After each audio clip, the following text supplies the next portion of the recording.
I think if you get too comfortable with using AI, I like using it as a creative source. If I'm writer's block, help me prompt some stuff. Yeah.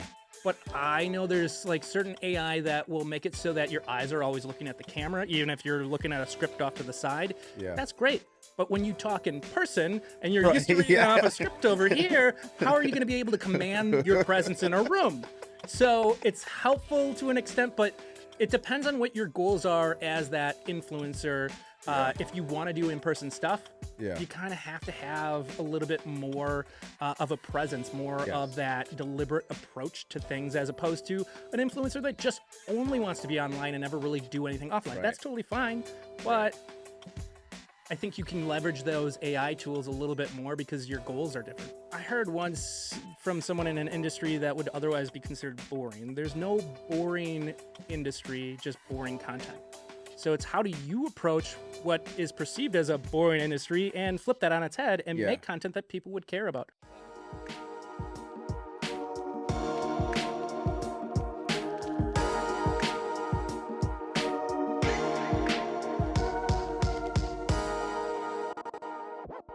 If you're struggling to grow on social media, this episode is for you.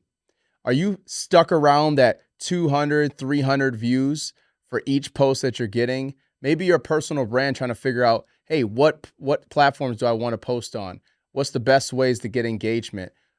What is the best ways to actually grow my channels?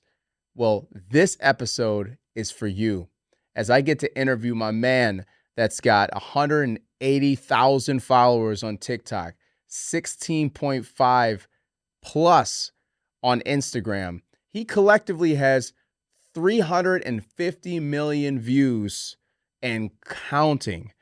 This guy knows about how to grow on social. He's got an amazing business with hashtag MKE with his events. And also, he's just a good dude. He's a mental health advocate. He is somebody that you definitely want to pay attention to of how to grow from 0 to over 100,000 followers on social. He's knows about how to grow his personal brand. He's worked with big brands such as Subway. He's also worked with Red Bull, and the list goes on and on. He is absolutely incredible. So if you want to learn how to get brand deals, if you want to learn how to grow on social media, if you want to actually know how to get your content to convert and actually get customers for your business to ultimately grow your personal brand, this one is going to be a banger. So I can't wait for you to get into it, and let's go. What's up, man? Hey, man. Welcome to the show, man. Thank you. How you doing? I'm great. You doing good? It's a lovely drive out to Brookfield. Yeah, you wherever trucked this it out podcast happens to be located at. There's going to be a lot of winks in this podcast. I was like, is this an undisclosed location? Is that the vibe we're going for? Or man, that would be kind of cool, wouldn't it? It would be, in hindsight. Undisclosed location of the podcast. Maybe, because this has very layer vibes. Yeah. Really? This is your layer. You think so? Yeah, you're a superhero. It's your layer. I like that. Your Batcave. I mean, Batman is my favorite superhero. Oh. And nice. Also Iron Man. Because all it takes is money for either of those superheroes to exist. They're both billionaires, but if I had $1 billion, I just like the suit, and then the Batman is my favorite just because of that dark side, you know.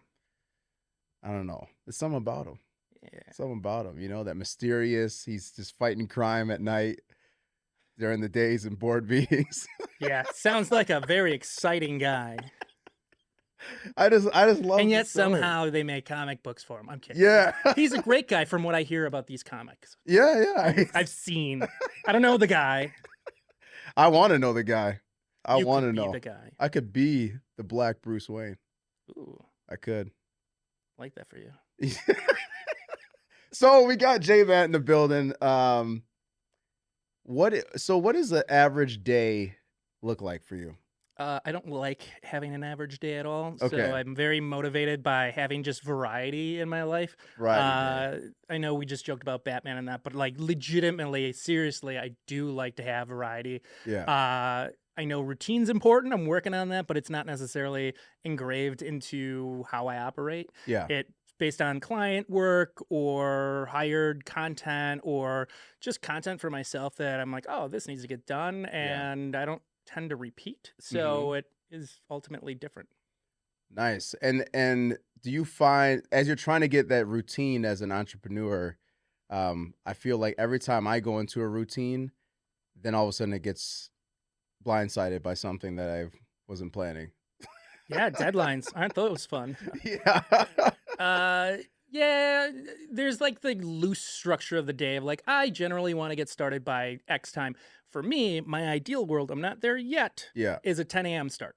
Okay. That's how it was when I worked full time for other people. I was Yeah, like, yeah. 10 a.m. start, as long as I get my work done, doesn't Yeah. matter. And now for the first job in like, I think 6 jobs, I'm not even kidding, I had luxury of like past jobs, so many in a row. People would keep telling me, they're like, you know, jobs like this won't exist all the time where you can start at 10 a.m. I was like, but bosses are cool and flexible and it all works out. And then I work till 6, so it works. But lately I've been getting up before 8, starting right at 8 and getting like caught up or trying to get ahead or whatever. And I thought about it the other day. I was like, what is this? I never wanted to start before 10 a.m. before. Granted, I'm sure it's not that I really want to start at 8, but it's like I need to get ahead of where my clients are starting their day. If they're starting at 8, 8:30, I need to be relatively around there. Yeah, yeah. It's fascinating to me. Honestly, I was like, I want to move back towards that 10 a.m. start, but I'm not there yet. Yeah, yeah. It's I have always for all of our people that worked for Forever Media, I've never been like, you gotta start unless like you need to be somewhere or you have a client or there's a call, but never was like, hey, this is the exact, as long as work is getting done, right? Like I don't really feel like a lot of people are just begrudging about that like 8 a.m. or 9 a.m. meeting. So it's like, no, none of us really want to be here that early, or the first thing we do is a meeting. Yeah. So why don't, because pretty much any client or anyone I work with, if they're like, what time do you want to meet?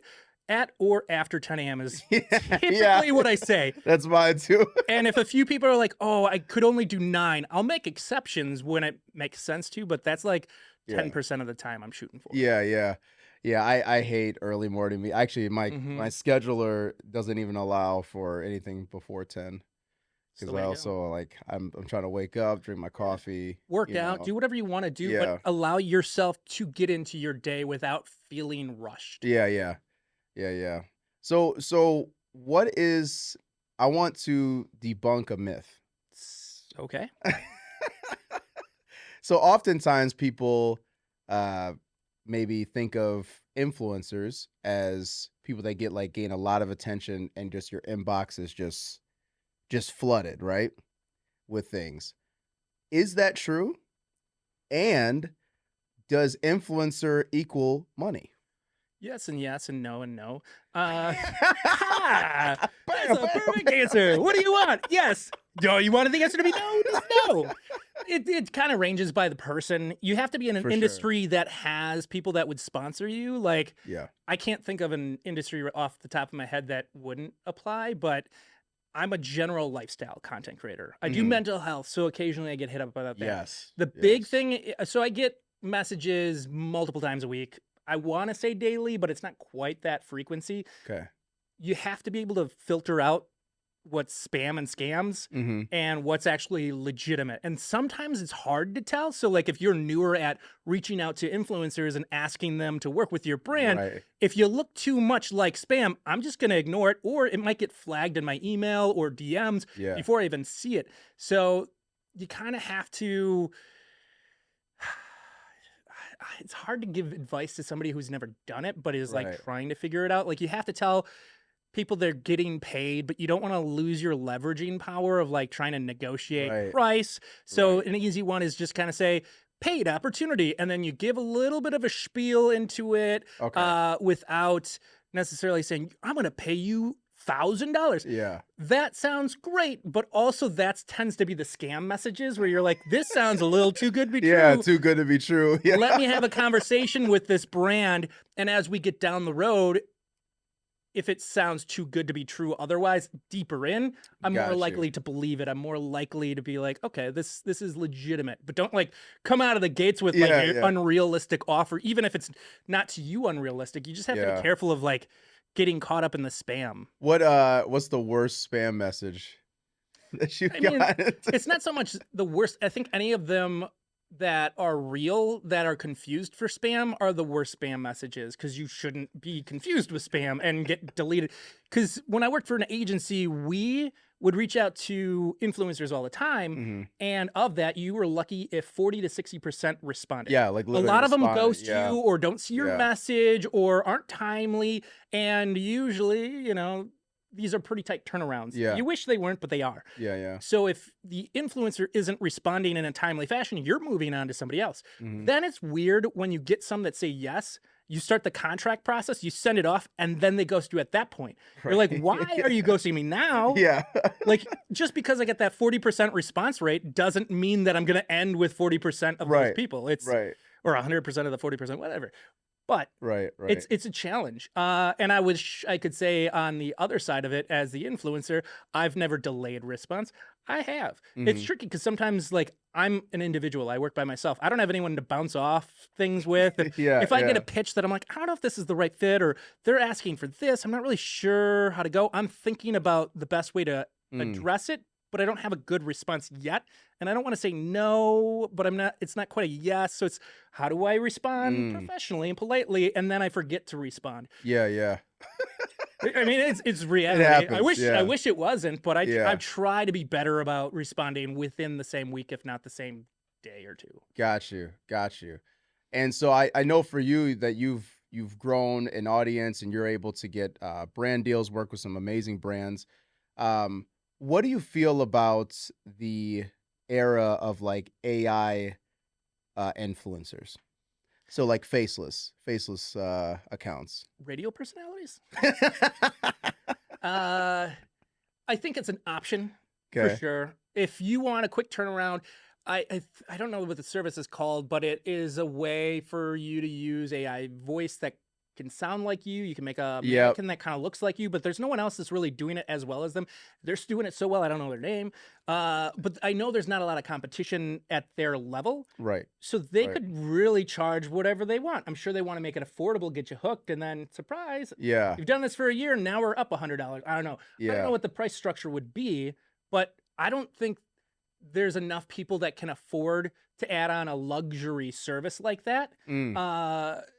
and be able to use it effectively. A Okay. lot of AI comes down to the creativity and writing the right Yeah. prompts. Writing the right prompts. And if you're what you're already a trying to bad script writer or don't really know how to articulate what you need for your brand and your content, Right. you're going to come out with subpar content. Right. Yeah. Yeah. You still need to craft it and create it. Mhm. It's not anywhere near where it's perfect, where you just put something in, it spits out like perfection. Right. It's just not even close to it.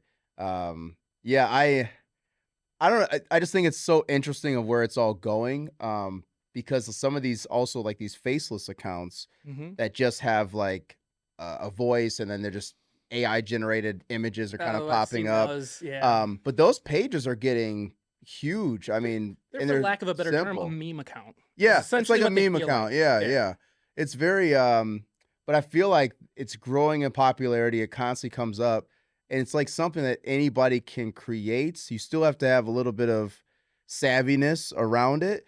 But do Mhm. you feel like that's going to take away from some of the, human influencers versus faceless accounts that don't have, you've seen the like travel, you've seen food ones, you've seen like the theory or It comes down to personality. yeah.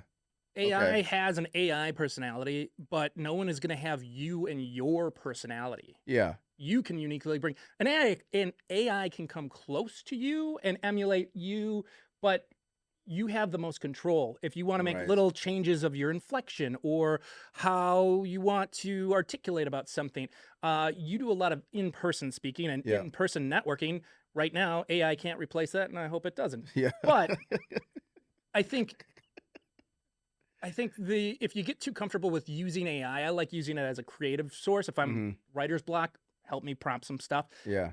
But I know there's like certain AI that will make it so that your eyes are always looking at the camera, even if you're looking at a script off to the side. Yeah. That's great.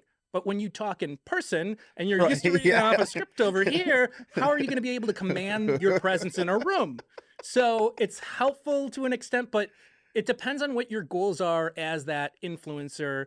Yeah. If you want to do in-person stuff, Yeah. you kind of have to have a little bit more of a presence, more of Yes. that deliberate approach to things, as opposed to an influencer that just only wants to be online and never really do anything offline. Right. That's totally fine, Right. but I think you can leverage those AI tools a little bit more because your goals are different. Yeah. Yeah, for sure.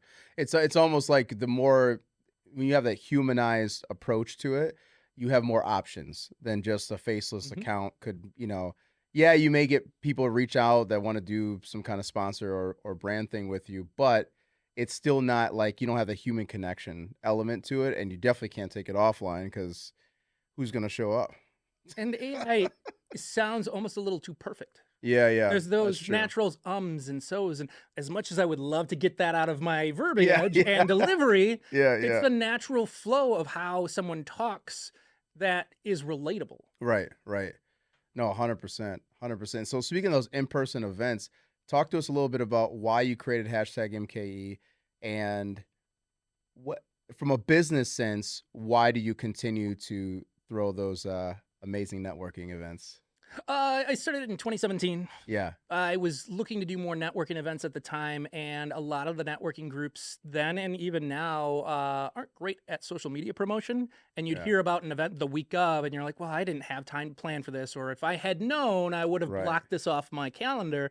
So partially wanted to get a networking group out there that you knew every second Thursday we're meeting Okay. and is out there promoting and very specific. The other part is I used to go to networking events all the time, and anytime I got onto a topic of social media, I was engaged with the conversation. Not to say financial planning Got didn't you. excite me, but you can only have so many of those conversations Right. before you're like, I don't know if I want to keep coming to these events. Right. So I Right. wanted a space where everybody coming knew that the central core topic was social media. Mm-hmm. If you have other conversations, that's fine, but you Mm-hmm. know that, okay, either you work in social media, you're a content creator, you do it as a hobby. I had a dad come once that just wanted to learn how to use TikTok before 2020 to Oh, connect better with his son. He came to one, I showed him how TikTok works, and he never came back again because he got what he needed from that got interaction. you. Wow.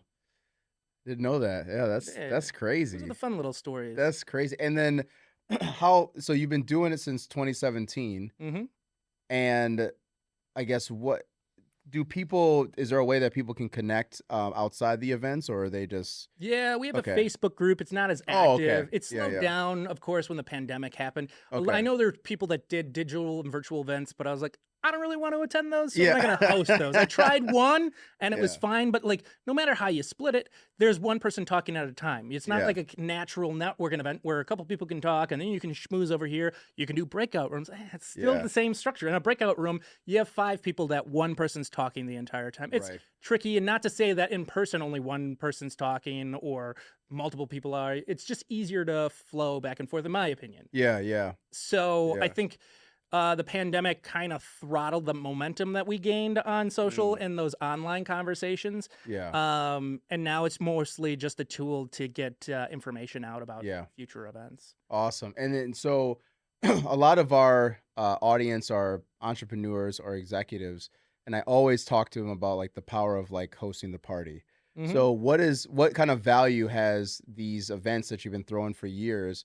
What has that done for you, for your own personal brand, and also for your business? One thing that a couple of the regulars will point out is how I'm always at the welcome table. You come in, I'm the first person you see. I like doing that because if you're a first timer, I kind of assess your comfort level.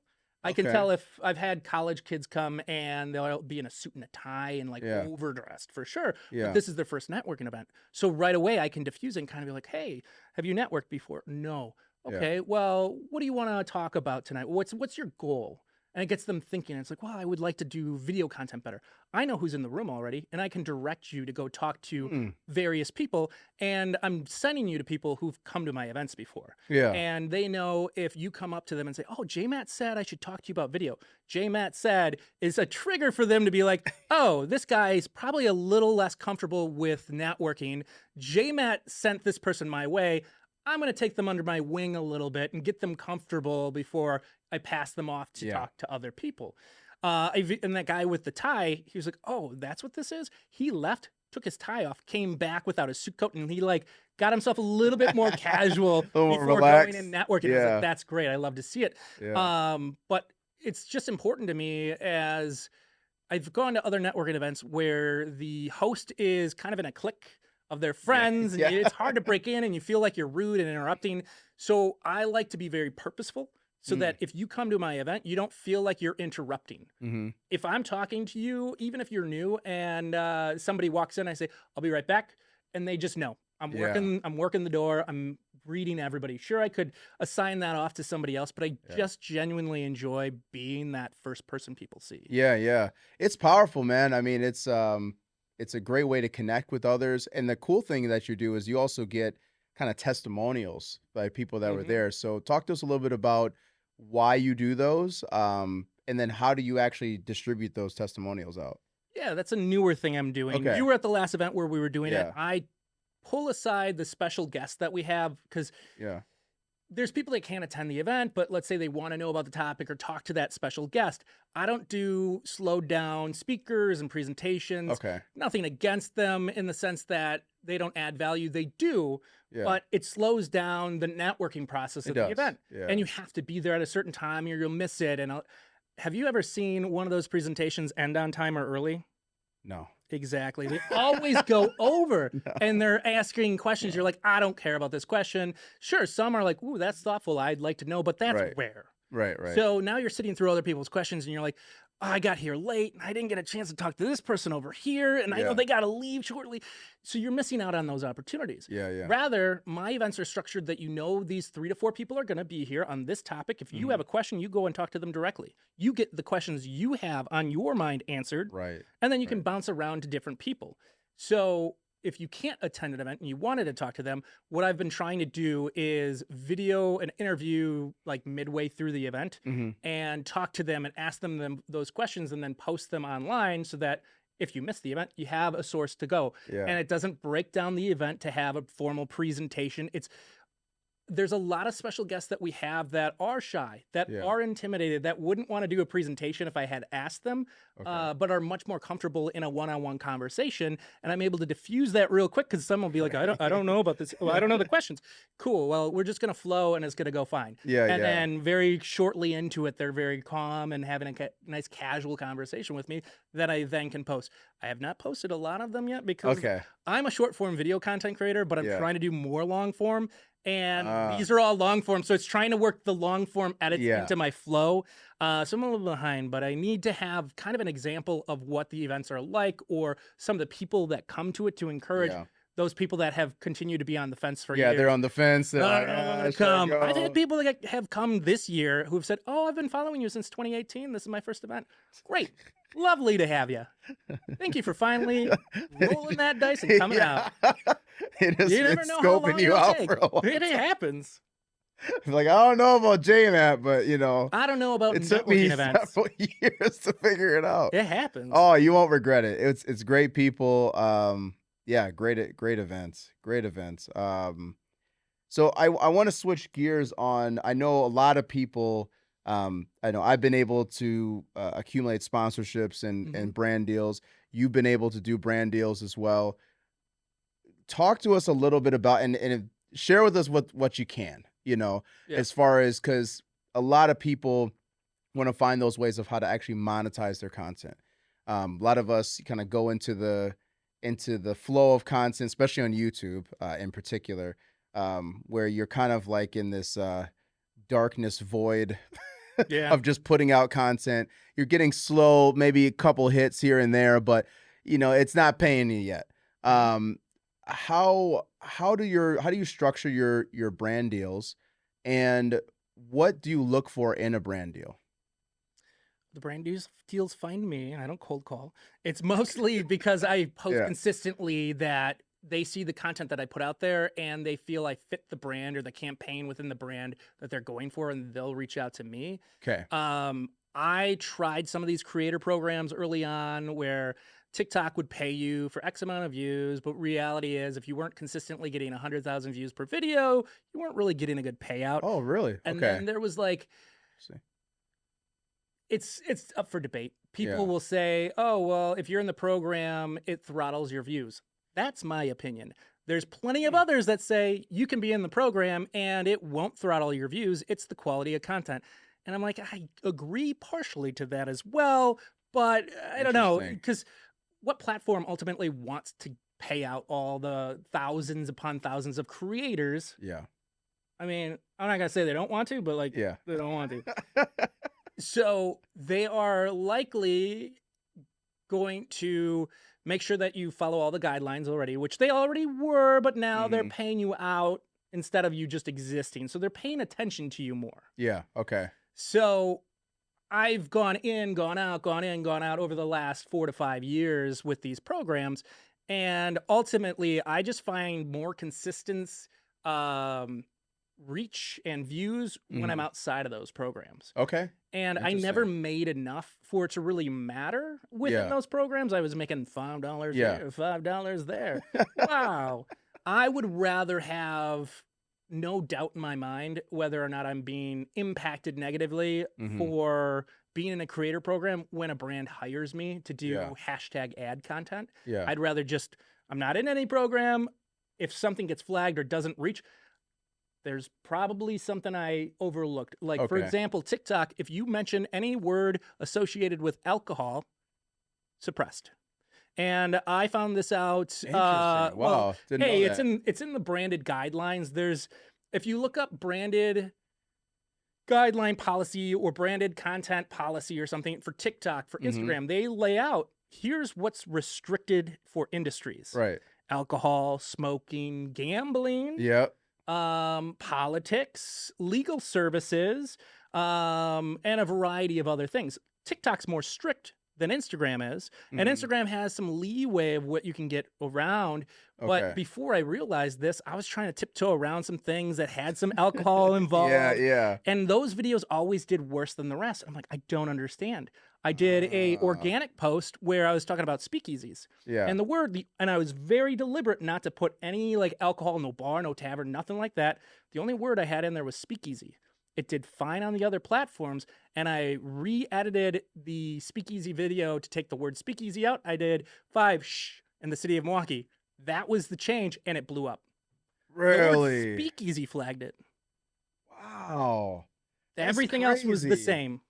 That's crazy. And it just throttles the whole post. Because they're like, yeah, we don't want. Especially if you are a creator who is otherwise considered family friendly, because there's 2 news feeds on TikTok. Yeah. There is everyone, which includes people under 16. And then there's, the 16 and up crowd. Yeah. It used to be like a little different breakdown, but there is a feed where it's specific for kids, essentially. Yeah. Not that I want to be on the kids feed. Right. But I am somebody that puts content out there that isn't flagged for mature content. Right. It's just lifestyle. So if you live in. if it's all lifestyle and family friendly, for a lack of a better term, and then suddenly I have a 21 and up content, it's gonna be like, whoa. Yeah. We can't What's put going this on everywhere. here? Yeah. That's super interesting. I knew about some of the throttling, but I didn't realize that TikTok in particular was a little bit more. They don't want to promote certain things. That's interesting. And so you're not really for those programs, but you're also kind of like, that's your opinion and kind of your experience, if you can make money from them, good. Yeah. Good for you. Yeah. But it's a small percentage of people making enough money to do it full time. Right. That's like the top, 1% of people that are, if that. Yeah. And then how do you structure your brand deals? Because I know I get asked a lot about sponsorships of like, what do I charge? How should I structure it? What do I need to give to the brands? Of what they're getting. How do I continually get sponsorships? So I get a lot of questions around sponsorships in particular. So for brand deals, how do you structure it? How do you know what to charge? Did you kind of do a little bit of a trial and error type thing where like, hey, I know there's one time I had talked to you, either it was just a side conversation that we had, or it was the first Lead the Movement that we had you speak at.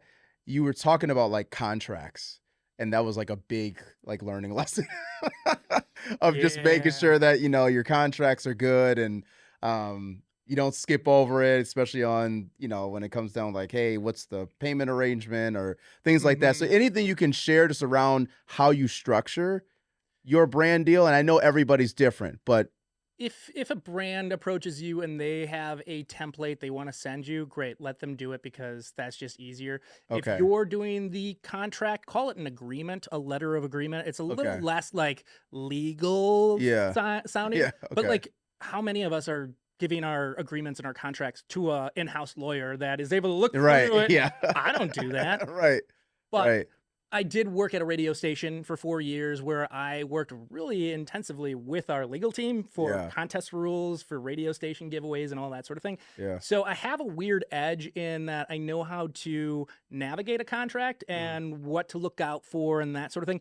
Again, not a lawyer, but I Yeah. have some experience with working with lawyers and what to look out for and what they're going to Mhm. try to make it more in favor of the brand. A Yeah. brand's contract, though, is written in a way that's caters to the brand. Oh, of course. It's Every not a, time. it's not a Yeah. surprise, but Yeah. because of the emails that you've exchanged and you have agreed upon stuff in an email, doesn't always go back to the contract. Yeah. So just because you think we're all under an understanding, make sure you're double checking. Because Yeah. one, a lot of these people work off of templates, and a Mhm. lot of these people are coordinators. So they don't really know Yeah. what they're doing. They're just switching it over. Yeah. Because I'm usually the only TikToker Mhm. amongst all the Instagrammers. Yeah, So yeah. it'll say Okay. in there like deliverables are 2 30-second Instagram reels, or at back in the day it was Yeah. just 2 Instagram posts. Right. And I'm like, hey, I know this was probably a mistake, but can you change that to say TikTok? Yeah, yeah. Just because this is a Yeah, contract that I'm sure would have exactly. been cool and fine, but like also Right.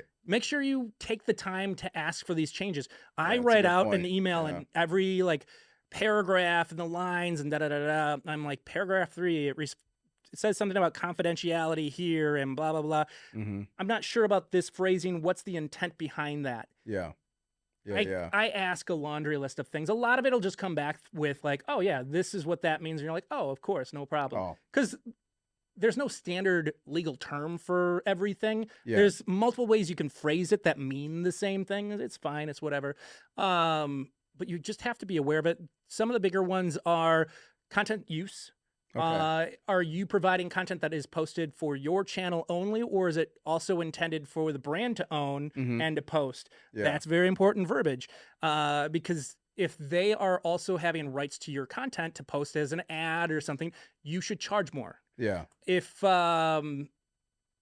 If it's content for hire, that's another thing. So maybe it's content intended for them and not for you to post to your account. So your price structure could be a little different too. But that Okay. should have come up in that early phase of negotiation. But Right. sometimes you get surprised and you're Yeah, like, yeah. wait, what is this? Yeah, yeah. So make sure you read it, even if you think you have a good rapport with the person. Mistakes happen. Yeah, yeah. You definitely need to look over that stuff Yes. you dropped a lot of good gems there. So just for the audience to know, like what are some of the brands that you have worked with, if you can name drop? Yeah, I mean anything that's public I can drop. Like Subway would probably be Mhm. the biggest. So it's a tie between Subway and Red Bull. Okay. It just kind of depends on how you view it. But Yeah, they're yeah. both international brands. For sure. Red Bull for a while was my number one get, and then Subway happened. I was like, I don't know. Yeah. It's one of these two, and it was pretty impressive because in both of these situations, they reached out to me and they said, Gotcha. "We have a program we want you to be a part of." What I like most about the Subway thing is their reasoning behind who they selected. And they Mhm. kind of like, oh, we had a list of criteria and we went through all of that after that. After we Yeah. made sure that you were a safe creator, more or less, we Yeah. then made sure that you had good engagement and all this other stuff, which is like, oh, well, I've made it through all these rounds, Yeah, whatever, yeah. before I even realized it All was the part of these rounds. checks. And I was one of like a dozen Okay. selected nationwide. And I was like, Wow. oh, all right, I'm doing That's something right. dope. That's dope. And Yeah. the cool thing that I've also learned from you is that you want to do the brand deal in a way where you're helping with one of their goals. Mhm. So either they have some kind of campaign that they're doing, there's a particular event maybe that they're trying to promote and kind of market out. So it's always being focused on what is the brand actually, like the objective that the brand is trying to solve or get to, and making sure that your content or however you're working the deal, it actually caters to the objective instead of being like, well, brands should just work with me just because I got a big following, or brands should just work with me because, I mean, this is the common like thing anytime that you put hashtag ad or have to mark something as Yeah. sponsored, your videos are throttled on oh every yeah, platform. yeah. And then people are like, well, what if we got rid of the ad and we didn't do that? I was like, well, you're paying me. So Right. that automatically means I have to disclose that because Yeah. I don't want to lose my accounts and I don't want to lose the trust of the people that follow me by trying to deceive what this is. Yeah, yeah. It's just, yeah. So the more that you can point towards the actual business goal and then packaging it. Now, have you ever packaged something in a lot of different ways? So like obviously you can do video cut ups, shout outs. Have you done anything like even with your own events that you've attached onto it, or like, hey, the next hashtag MKE events, you know, we'll put up a sign or have stuff like, have you kind of packaged? Because this is something that I always encourage people, like your personal brand is not just content. It's not just, Right. you know, you doing the events. It's, you could do a collective of things and then raise your rates and raise kind of the price that you do for it. Have you done something like that in the past? Sponsoring the events is definitely on my radar. Okay. It's the challenge of once I know the right way to do things the right way or the intended way, like I know FTC regulations inside and out. And so it's, okay, well, technically they're paying me to sponsor this event, and in that includes X amount of sponsored posts. Right. Technically, I would have to disclose that these are sponsored posts. Yeah. And then you're like, oh, man, will that throttle the views and the reach? Because I want to make sure I'm getting the message out there and getting people to attend. Right. So that's my current, like, pondering of like, how would I phrase that technically? And people would say, well, you know, you could just put the logo on it and that discloses. Like, that doesn't do that. So I've seen some local brands like Bucks and Summerfest and whatnot that will have a sponsored stage, but nothing else about that post is sponsored, and they will do paid partnership. Okay. I'm like, oh, well, that's seems to be the right way to do it, because I'm sure they have like legal team and stuff that tells them. So interesting. It's trying to navigate, how do I do that correctly? Okay. Is my current Yeah. Okay, cool. Yeah. Cool. Paid partnership on all your content. Just have it throttled like your whole account. And I will say, like, there's so many things, like the 5 events, I could get that sponsored, but like, I don't want my page to be nonstop sponsored content. Yeah, so I have to be mindful of that, because I don't post a ton on hashtag MKE. And if the 5 events all of a sudden was sponsored, and the goal is to have my actual events sponsored, what would I be posting that's not sponsored? Yeah. True. Yeah, you always have to kind of juggle with how much you're promoting other people's stuff versus this is why people come to the page in the first place. That's, you know, you got to keep generating that content. It's kind of switching gears a little bit to, you post a lot of content all about Milwaukee. So first of all, so actually I'm going to have this whole next segment is brought to you by Visit Milwaukee. Immerse yourself in a place where bold ideas are sought after, where all are encouraged to bring their personal flourish. Here, innovation is a way of life. In this city, the beat flows. Together, we're dancing to the rhythm, forward. Now, it's your turn to grab hold of that energy, where you'll remember not just the meals, the celebrations, or the uncommon coasts. What you'll remember is how we made you feel. Come experience Milwaukee, where fresh meets fearless every day. I want to ask you, why Milwaukee? Why? I mean, you can go anywhere. I think it's because I live here. I'm a resident. But your content is all about, you know, Milwaukee, what's happening, what's going on. Why Milwaukee? Why not just create a food page or you know, which I know you like spicy stuff. We'll get into that in a second. So I don't know how to phrase this, but I've gotten to a point now where a lot of people have forgotten that I used to work on Kiss FM, which Okay, that reaction right there shows that maybe you didn't remember and maybe you knew. Oh no, I know. I'm more surprised that people forgot. Well, it's not even that they forgot. I have amassed a bit of a following now that had nothing to do with the fact that I was on the air. Okay. The early followers of my social media accounts, are followers from Kiss FM, for sure. But I would say that's, at this point, 10% of my audience. I can point it out to people and they'll be like, oh, you know what? That does make sense. Yeah.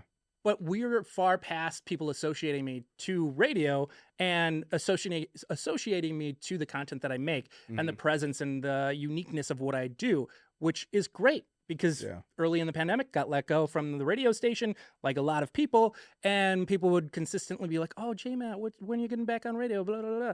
And it was about my identity as it is with radio, as opposed to now it's separate. And when I was on the radio, I was doing a lot of local content. Granted, not just city of Milwaukee, but I was doing a lot of local content. So for me, it became this thing of, oh, well, here's a local topic. How do I talk about this? Because I'm not on the air anymore. And no, social media wasn't obvious to me in the moment. It took me about 4 months until I stumbled into short form video as that way. Right. And it really kind of took off. And I had been trying to find a new niche to live in. And during early pandemic, I was just trying so many different things to see what would stick and what was useful, because I understood how the platform worked, and I just didn't want to get myself into a situation where I didn't care about the notifications. I didn't care about how people were interacted with my content. When I kind of stumbled upon Milwaukee, because I did a viral video, not that I made it intentionally be viral, but it was cool that it worked out that way, about the Milwaukee Pirate Barge. Okay. And people will be either, oh, I know what that is. I used to party on that. Or I've heard of it. Or most of the people saying, I've lived in Milwaukee my whole life. I don't know what you're talking about. Or I used to live in Milwaukee. I have no idea what you're talking about. So I was like, oh, I kind of shared this pretty cool story about something at the time that existed in Milwaukee that a big population didn't know about. And it was, okay, how can I inform locals about other cool things that they may be overlooking or may not be aware of? And that's kind of how it evolved into what it is now. Yeah. And what, if you had to, I'm going to put you on the spot. If you had to tell people, so if we had somebody coming in from out of town, since you're the guy that knows about everything that's going on in Milwaukee and the hot spots and where to go, if somebody had a day to spend in Milwaukee, what would you have them do? So I'm going to answer your question with another question. It doesn't work because it's a podcast and I'm not talking to a listener, but people are like, what's your favorite thing in Milwaukee? Or what should I do? And I'm always like, what do you like to do? In your free time, what do you do at home? Or what are things you like to do when you travel? Because that says a lot about what I would recommend. If someone's like, I really like trying different beers, well, great. We have a lot of brewers here, like Lakefront Brewery, Morphic, Gathering Place. I'm trying to remember the one that just closed and not mention that one. But there's enough breweries in here where you could go all over the city and have that be your sole experience for the weekend. And maybe you're an NA or you're not of age and you can't drink. So then where do you go?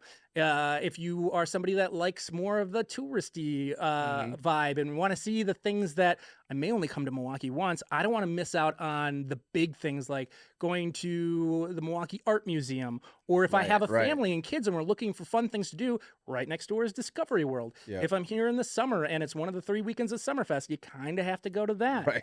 So it really comes down to individual interests and partially what your budget is. What about just because I know you constantly go to these places, what's your top 3 spicy food joints in Milwaukee? Well, I would say so I know you're a fiend for it. The ones that delivered in spicy, and I'm not necessarily someone to do tops or the best. Okay. The one that caught me off guard, honestly, and I could only eat one of the wings they gave me because it was that spicy. Jack's American Pub on Brady. I can't believe I'm saying that, but they had I forget what the level was. It was like dragon's breath or something. And somebody had told me to go there for like tiger sauce or something slightly lower than that. And I thought that was the top. And I told the people, I was like, I'm looking for the spiciest wings, the spiciest option you have. And they're like, well, the tiger thing is not the one. Dragon's breath is that. I was like, oh, cool. So I tried it and like literally on the tongue. And I was like, oh no. Could not finish. It was a rough one. Another one would have been 414 at Mungtown. Okay. It's like a food court within the market in the back of it. And I Yeah. told them what I was doing, and they're like, yeah, we can. And he was very skeptical. And I understand why. Because then I ate some of it, and I think I got maybe a quarter of the way in before I was like, nope. And the guy felt so bad. He came out, and he's like, hey, how you doing? I was like, Yeah. I'm fine. He's like, I'm sorry. And I'm like, no, you literally did what I asked you to, because so many people won't. Right. And right. he's like, well, if you use fish sauce, it can kind of like bring the spice level down. I was like, didn't know that, but that's helpful to know, Okay. given Interesting. what Yeah, I I'm didn't trying to know do that. and Yeah. take these leftovers home. Yeah. And then my other one that I brought leftovers from that stands out is Eson's on Eson's. Farwell. Okay. And a lot of people know they have the level 1 through 10 on the menu. Yeah. Off the menu, because again, I 'Cause explained you're what I'm asking- doing. And I you're was like, asking. I'm looking for the spiciest, make me cry. If I say make me cry, people are like, all right, well, this guy's serious. Awesome. Yeah. We'll make him cry. Yay. I really like to push my tolerance too. Yeah, So like if yeah. I'm not like sweating or tearing up or whatever, then I'm not pushing myself beyond what's Right. possible. You got to feel it. You got to Oh feel man, it. I felt that one. And they said the highest they can go is level 25. So my mentally preparing for 10. Oh. And I heard 25 is like, all right, cool. But can you bring a side dish of the 10 out just so I Yeah. can taste what yeah, that yeah. was going to And be? know the difference between the two. Yeah. I was mouth on fire, a third of the way in, and to cool it down, I was like drinking the level 10 because I was like, let me cool this down. It was cooler. Holy crap. Yeah, man. And do you have all It was these on your page that people can see? Yeah, people So, love the spicy series. Follow, you gotta follow J Matt, and you can actually see these experiences with him. They are experienced. It's funny because I'll just be scrolling on TikTok, particularly usually at night. Yeah. And then I kind of do my 10 minutes of just, hey, let's see what's going on, and your stuff usually pops up, and then I'm like, oh, here's another another excursion that he's going on, and seeing The how. kicker for me is Burn his I've mouth. gone to places that don't make the video series. Yeah. Because if it wasn't hot enough, if I wasn't reacting, Yeah. I felt there was spice, but it really wasn't spicy enough for me. Yeah. I don't include it. Yeah. I mean, it's good though, because you're just giving people like the hottest of the hot. And it's just a cool thing. I think it reminds me of Hot Ones, Yeah. like the interview. Minus the interview. Yeah. I feel like that could be in your future. Some kind of interview, and they're eating like some really hot ramen, or Uh-huh. yeah. Some people have mentioned that to me. I'm like, I'm a solo creator most of the time. Yeah. And then you're adding like another layer to I it. know, Like, I let's know. put somebody in here to interview. Maybe far future. Yeah, Maybe far I have a future. big team. That'd be great. That's the dream. Give me that overhead expense. Yeah. You don't need that. But the idea is pretty solid. Yeah. Solid. I could probably do it. Why is content so important to you? It's a creative outlet to an extent. Like I Mhm. enjoy it. It's challenges me, and my feed isn't filled with Milwaukee content. There's a little bit of it, Yeah. and it's not filled with foodie content. There's a little of it. It's a lot of other content creators that are shooting and editing content in unique ways, where I'll Hmm. watch it and be like, how did they do that? Yeah. And I'll take it and frame by frame, see where the transition is, and be like, that's how that was done. Cool. So you're a study of the game. Yeah. And I don't Okay. always have time, not time, but like, it doesn't make sense to do all the bells and whistles of what I'm seeing. It's more or less, Yeah. I put it in a share folder or like a saved folder, favorites, whatever. And when I'm trying to come up with something a little bit beyond my comfort zone, especially when it's like branded and they're like, we're paying you, so let's do something Right, more. I'm like, right. all right, let's try this for the first time. Right. I go to those folders and I'm like, okay, what could I realistically pull off? Okay. Cool. What can I try? It's like the idea vault Yeah. that you kind of go into sure. and then just gets a bunch of ideas. That's cool. And what would you tell businesses that are trying to figure out this whole content game? Like, what would you tell? I know you work with companies as well. And Yeah. like, what would you tell them? Because like, I feel like there's a spectrum of where, like, especially in business, of how they view content creation as a whole. So what advice would you give The to number them? one thing that I'm seeing that I would say is viewing it wrong or incorrectly. There is still the traditional sense of advertising. And even if you do a voice ad on Spotify or something, you get like a 15-second spot. A radio, you get 30-second spot. Television, 45-second spot. I know you get all the intervals, get up to 60 seconds or whatever. But it's typically 15, 30, 45, 60. It's one of those four. And what I will get a lot are brands saying, you are required to give a minimum of 30 seconds in this video. When I, for my own organic content, am shooting for 15 seconds. If I'm lucky, it's under 15 seconds. So to require a time limit for the sake of having a time limit because you think you're paying for that is not the right way to go. Interesting. You should be saying, here are our objectives for this campaign. This is what our goal is, and we want you to have creative freedom and let them come up with the content that makes sense. If they make a content that's over 30 seconds, great. They've decided that that makes the most sense for their audience. If they make something that's 15 seconds and they deliver all of the points that you want to get across in that shorter time, great. You know what's going to happen? People are probably going to finish that video, complete watch time, and maybe even start it over again. Right, right. Every second, every split second really is a chance for somebody to scroll away. Yeah. Why would you force somebody to be in a time limit because you think in a you're time paying box? that, and now they're adding fluff in there, and people will scroll. Yeah, and then it's not going to convert the way that you would like it to convert. Yes. So the lesson I got from that is like when you're hiring a creator, let them create. You can have, you know, requirements or parameters, but don't put a time box on them. And should businesses be creating content? Yes, all businesses and brands, if they want to reach their audience, should be creating content where their audience is, and that's probably social media.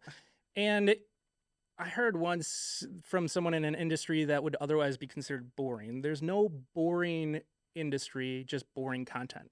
So it's how do you approach what is perceived as a boring industry and flip that on its head and make content that people would care about. Yeah. Yeah. And it's a challenge for some, for sure. Yeah, it's definitely a challenge. So let's take a scenario real quick. Let's say I'm in the financial planning industry. How do I make that fun? How do I make that engaging? And you gave yourself an added challenge because I've had financial advisors talk to me about what they can and can't do.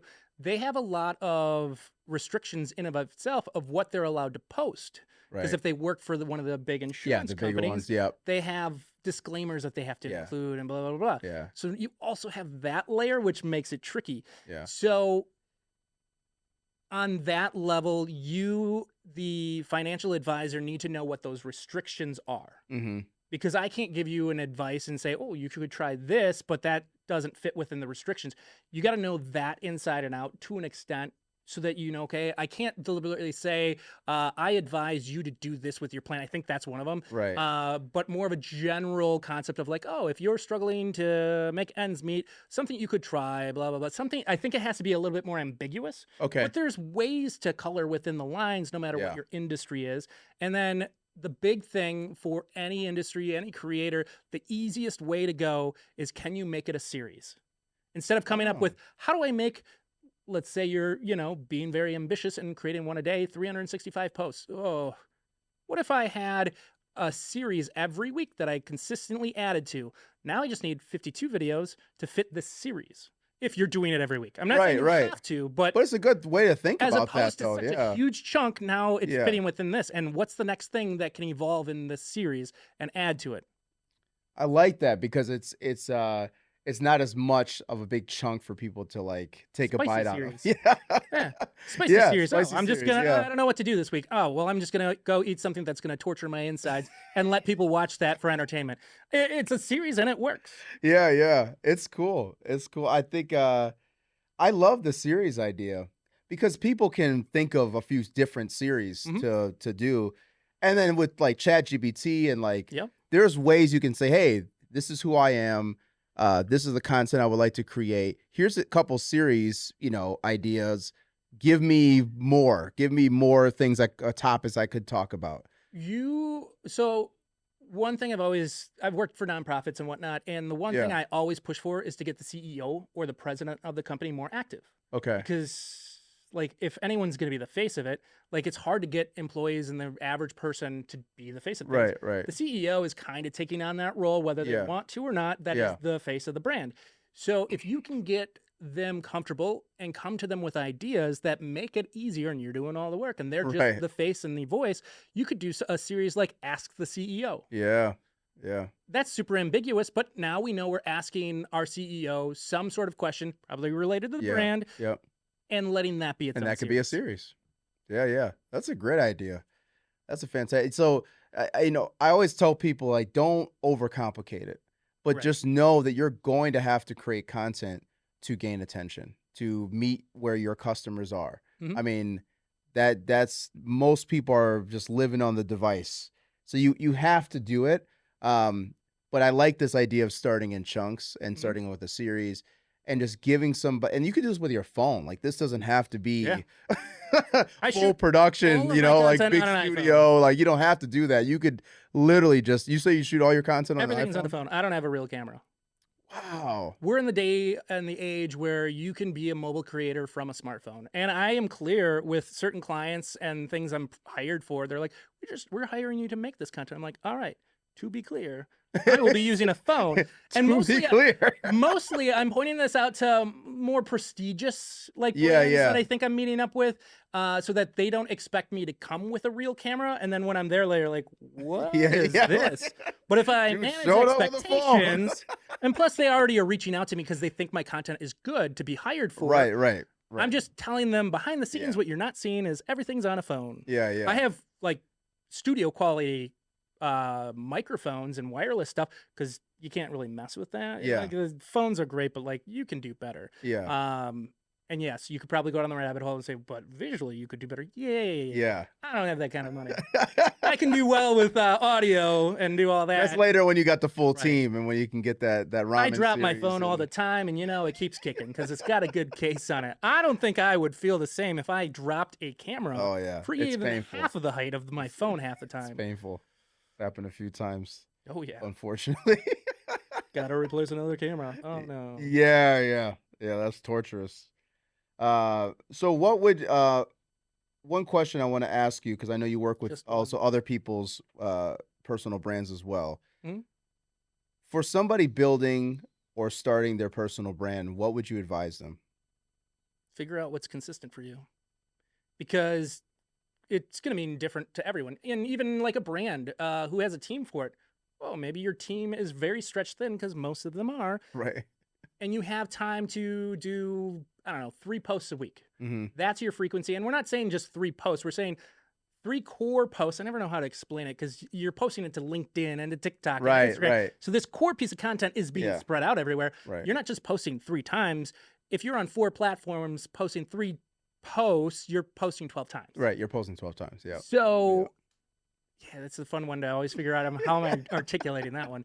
But you figure out what your frequency is. And some might have a bigger team or may have a structure where it's set up for this, and they Mhm. can post every weekday or the weekends, and they can do 7 days a week. They can do multiple times a week multiple times a day, which more power to you, but not a lot can't. Yeah. So rather than trying to hold yourself to the standard of what those best practices are saying of like post every day, Yeah. do what you can do consistently. And when you're starting out, don't be too ambitious. Okay. Batch it out and sit on it, as opposed to creating 5 days worth of content early on and you get burned out, and then all of a sudden you're doing 0. If you're doing conservative, let's say you're doing twice a week. Mm-hmm. You're doing twice a week. You think, okay, we can handle that. And you realize, you know what? We can add another one. Cool. Get into the flow of 2 and then add a third. Gotcha. Or you get Gotcha, yourself, yeah. on average, we're posting 2 things, but if things come up that are time sensitive or we want to get out there real time, then we add a bonus one in that week. Cool. Yeah. Just create that structure, that frequency that makes sense to you. So just stick to a plan. Yeah. Like, be consistent. I keep hammering that one as be consistent because Easiest and hardest tip. yeah, it literally is. And I'm sure people are tired of hearing about it, Right. but it literally is the goal. And so since you've grown a great following on TikTok, what would you tell somebody starting a TikTok account now? How to grow actually on TikTok? What's the secret? What's the golden nuggets that you can give? I know algorithms change, timing is different, but Yeah. yeah, like, what would you tell somebody? I'm starting from 0. So What do I got to do? Post. I I've would- heard 3 times a day is what I've heard. I've heard. that's dumb. Who's got time for that? Because now you're in this game of like, I'm just going to get quantity out there and Yeah. something in there is going to be quality. Ooh. Yeah. That's great. Whatever. We're not all in middle school and have nothing but time Yeah. over the summer. That's what I've heard. That's what I've heard. Yeah, 3 I mean, times a day, 5 times a day. If you want to post 5 times a day on any platform, something's going to hit. Something's gonna happen for you. But you're going to make a lot of crap Yeah. within that chunk of quantity. Ooh. Yeah. Quantity. That chunk yeah. of quantity is Yeah. not all going to be quality. Yeah. As opposed to, let's be intentional with the content that we are putting out. And yes, even still, not everything's going to hit, and that's fine. Right. But I wouldn't look at it as, how do I grow on TikTok? TikTok is a short form video platform. Mhm. So how can I grow my short form video content? Because I wouldn't say just invest in TikTok. I would say, okay, put it on YouTube Shorts, put it on TikTok, and then put it on Instagram Reels and maybe Facebook Reels. There's more than that you could do, but Yeah. Yeah. like if you were thinking overload. we're just gonna do Yeah. TikTok, you should be doing TikTok, Instagram Reels, and maybe YouTube Shorts. Yeah. Those are the 3 that really would be Yeah. the short form, and you're creating the short That's the form. ones we're off- cycling through too, and Right. but it's But the it's one also piece of tough video to you're post on all of them. making, Yeah. why only put it on TikTok? Yeah. I've had videos blow up on YouTube that have done nothing for me on TikTok and vice versa. Right. You Cool. don't know which The platform. video's gonna blow Yeah. up somewhere, Yeah. maybe. I've had that too, where it's like a dud on TikTok, but then like I put it on YouTube Shorts and oh man, it's gotten thousands of views on here, but then I put it on TikTok and it's like a couple hundred. Something people need to know about YouTube, and I think people get frustrated. I am people in the past for brands because I saw this number and I was like, my video for this organization we put together and spent hours on got 100 views. Yeah. Oh, I don't want to keep working at this. I didn't know at the time. I know now that a single view on YouTube counts at 30 seconds. So you need to go deeper into the analytics because it has the impressions in there. And those impressions look a lot like what I'm seeing on TikTok Right. and Instagram Yeah, Reels. yeah. But the impressions are that millisecond, which is essentially the same as those other platforms. On YouTube, it's about that 30-second watch time. So then the question is, okay, well, what if my short is 15 seconds or less? I can't 100% confirm it because it's not written on YouTube anywhere. But from what I've researched and what makes sense, it's a complete watch. So sometimes you'll see a video that is just posted and it has more likes than it has views. Yeah. Because you can watch a video for a split second and like it and move on Yeah. without actually viewing it. And that's where that's coming from. Right. But a lot of people don't know that. I did not. I did not know. Fun fact of the day. There's always something, man. Yeah. So like YouTube is the hardest one. They will say that 1 subscriber on YouTube is the equivalent of 25 followers on TikTok. Okay. Because even TikTok has evolved and it's changed and maybe the ratio is different. But TikTok, it's a lot easier for someone to hit follow. Oh, for sure. Yeah. Whereas yeah. YouTube, you're there for a reason. Did this YouTuber help you with what you Yes. were searching for? Did you Yes. watch another video? Yeah. Sometimes it takes multiple videos for you to say, okay, this guy gets my follow. It's Right. or a subscription. Subscribe. Yeah. It's a lot harder there. Yeah. And also people are stingy with that subscribe. like, Mm-hmm. like I know some like really large creators on YouTube that they show their analytics and they're like 75% of you are unsubscribed or not subscribed, and like Yeah. the other percentage of subscribe is like if you just all like if even I got like 20% more to subscribe, like I would go up by like And we all laugh when we hear the like, follow, and share for more. Yeah.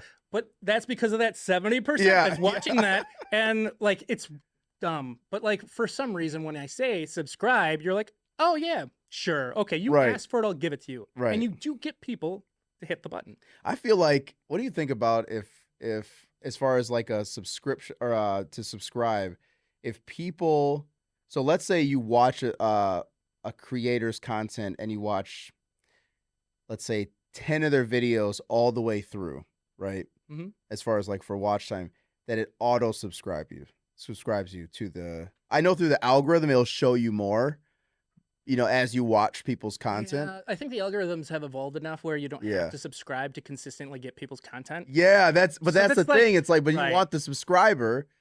because that's going to help. So followers and subscriber numbers are a vanity metric at the end of the day. Sure. Like, I don't put too much weight on it, but I am aware that because I have 181,000 followers on TikTok, I can price my rates a little higher, or that some brands will only want to work with my Instagram because they can't afford my TikTok or whatever. Gotcha. The thing that's more important is, how does the content, the actual post, the video, how does that engage? Is it getting views? Is it getting likes and shares the and favorites engagement and comments? of it, And blah, blah, blah. Right. So less important as to the subscription and the followers, but is each post that I'm putting out there a standalone enough where it's getting seen? Yeah. You won't even reach like 2% of your audience half the time. Oh, I know. So like, why would I want a huge audience? I mean, I'll take it, but like, at the end of the day, I just want what I'm making and putting effort into to be seen. Yeah. The results matter.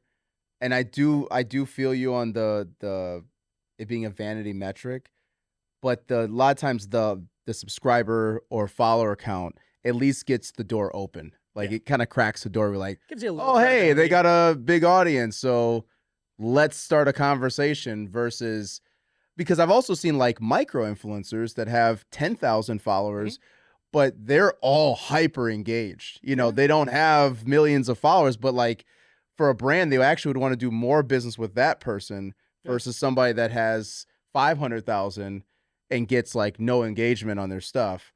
You're at a networking event. There's 5 people there. Can you have a quality conversation with all 5 of those people in the course of a 2-hour event?